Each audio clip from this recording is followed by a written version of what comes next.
1999 में साबिक वजीर आजम मियां मोहम्मद नवाज शरीफ और उस वक्त के army chief general Pervez Musharraf के दरमियान कारगिल के मामले पर कुछ इख्तलाफात चल रहे थे। इन्हीं इख्तलाफात के बायस नवाज शरीफ ने जनरल मुशर्रफ को जबरी रिटायर करने और नए आर्मी चीफ जियाउद्दीन भट्ट को तैनात करने का फैसला कर लिया था।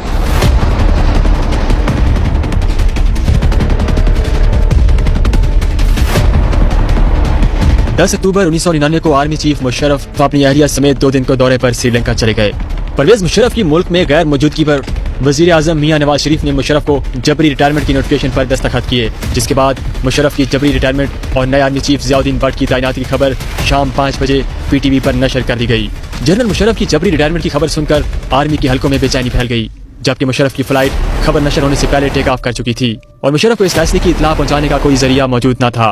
मुशर्रफ के जहाज PK-805 ने 6:50 पर कराची लैंड करना था, लेकिन नवाज शरीफ ने DG civil aviation authority Aminullah Chaudhry को मुशर्रफ के जहाज को पाकिस्तान में लैंड करने से मना कर दिया और यही हुक्म उस वक्त PIA के चेयरमैन साबिक वजीर आजम शाहिद खकान अब्बासी को भी दिया गया।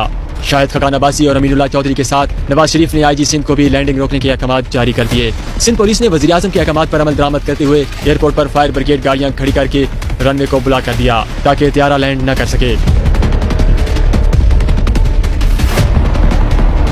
शाम 6 बजे के करीब एयर ट्रैफिक कंट्रोल से कैप्टन सरवत को पैगाम दिया गया कि आप तैयारा पाकिस्तान के किसी भी एयरपोर्ट पर लैंड नहीं कर सकते।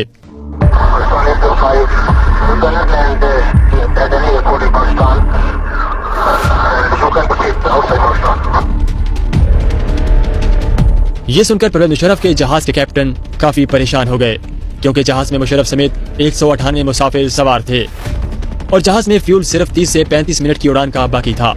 कैप्टन ने वापस पैगाम भेजा कि जहाज में इतना फ्यूल नहीं कि इंडिया के शहर अहमदाबाद एयरपोर्ट के अलावा किसी और मुल्क जा सके।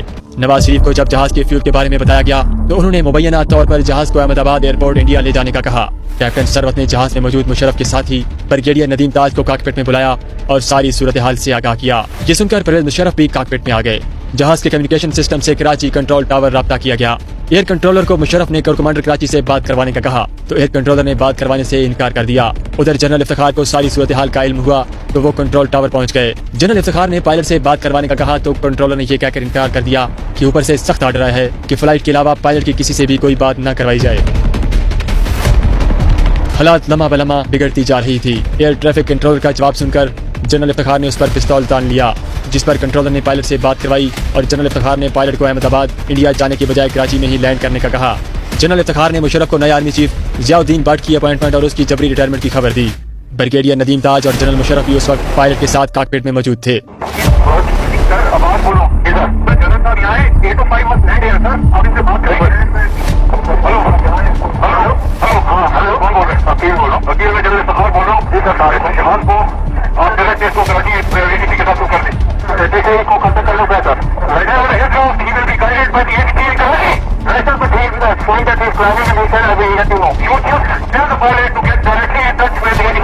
जनरल मुशर्रफ ने 7:32 पर जनरल इफ्तिखार को यह ऑर्डर किया कि 111 ब्रिगेड के corps commander Rawalpindi, lieutenant general Mahmood और जनरल अजीज, जो कि उस वक्त कोर कमांडर कराची थे, उनको कहें कि मुल्क पर टेक ओवर कर लिया जाए और किसी को भी मुल्क से बाहर न जाने दिया जाए। नाज़रीन, लैंडिंग टाइम 6:50 था, जबकि त्यारे को हवा में घूमते हुए 50 मिनट हो चुके थे और पायलट की परेशानी बढ़ती जा रही थी। आखिरकार फौज की मुदाखलत से 7:40 पर त्यारे को कराची एयरपोर्ट पर बहफाजत लैंड करवा दिया गया। जब त्यारे ने लैंड किया तो जहाज में सिर्फ 7 मिनट का फ्यूल बाकी था। जनरल मुशर्रफ त्यारे से उतरे तो कोर कमांडर कराची जनरल उस्मानी ने उतरते ही उनको ये बताया कि मुझे आपको गिरफ्तार करने का हुक्म मिला है। इस बात पर एक लम्हे के लिए मुशर्रफ घबराए, लेकिन साथ ही जनरल उस्मानी ने मुस्कुराते हुए कहा, सूरत हाल कंट्रोल में है सर। यूं एक बार फिर मुल्क में मार्शल लॉ लग चुका था और अब मुल्क का तमाम कंट्रोल फौज के सुपुर्द था।